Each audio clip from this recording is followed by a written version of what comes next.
Hello there, and as usual, I'm here from my Staying Gamers, and welcome. So today I'm going to be showing you my hydrogen and ice mining fleet. Now the concept behind this is 3 ships that work in conjunction together to both mine, process, and deliver ice. Now ice is an extremely valuable resource in Space Engineers. Now number one, it's used within the suit for breathing of the Space Engineer, and without breathing, well, you're not going to be building at all. And secondly, you can use that ice for hydrogen, and hydrogen is a great way of powering your ship. It's not super efficient, but at the same time it allows you to both land on planets and travel through space with some ease. So I'll show you around the 3 ships. Now the first one we're looking at here is the actual miner and processing unit. So the difference between the 2 variants is this extension part here. Now this extension part contains the beam lasers that will quickly mine away at the asteroid, hunting out all the ice, bringing it aboard, then processing it internally, and once it's processed, it's transferred to one of the 2 vessels.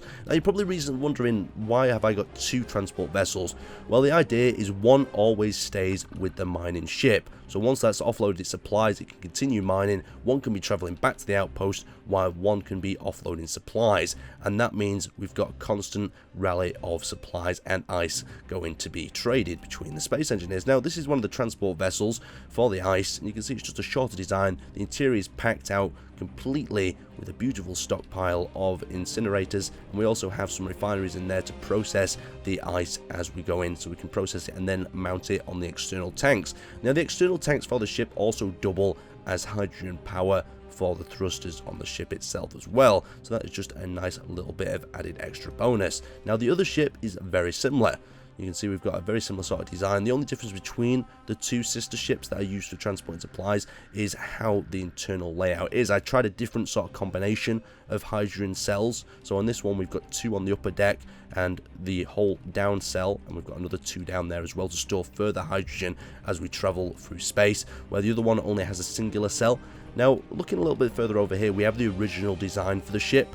And the original design has not really varied too much. The only difference is that I've cut the actual shape down because I didn't need the extra length. It was cut using too much metal, too many supplies, where the later versions used a lot less up. But I'm going to get aboard the mining vessel, and I'm just going to show you some of these beam lasers in action. Just look how beautiful it is.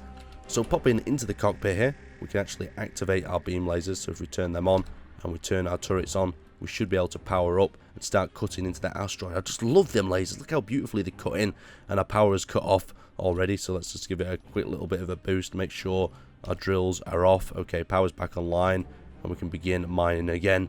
But the problem is we've just not got enough power to power all them lasers at the current moment in time due to our tanks being completely full, so we'll have to switch them off for the moment and offload our supplies with one of the sister ships. Now the way that this actually offloads is there is a small container within the back area, so I might have to go downstairs. I'll just pop out actually into spectator, and it ejects the supplies from the back that allow one of these transports to actually collect it. So it's just a basic sort of concept, and really more than a super functional sort of fleet that ended up being more functional than I expected. It was just a group of ships that I think look absolutely beautiful together in a small little collection. There's some bits that need to be reworked. The cockpit, I think, is a little bit too fat on the smaller transport vessels, but it just does the job at the moment, and that's all it really needs for survival, transporting the hydrogen and the cargo within. It's not got too many sort of humanitarian sort of necessary components inside. It's not even got a med bay, I believe, but it has got everything else to support life for long distance haulage runs. Anyway, I'd like to thank you guys for watching. Hopefully it's inspired you maybe to build yourself your own mining fleet of a couple of ships. I'd like to thank you guys for watching, and I'll see you next time.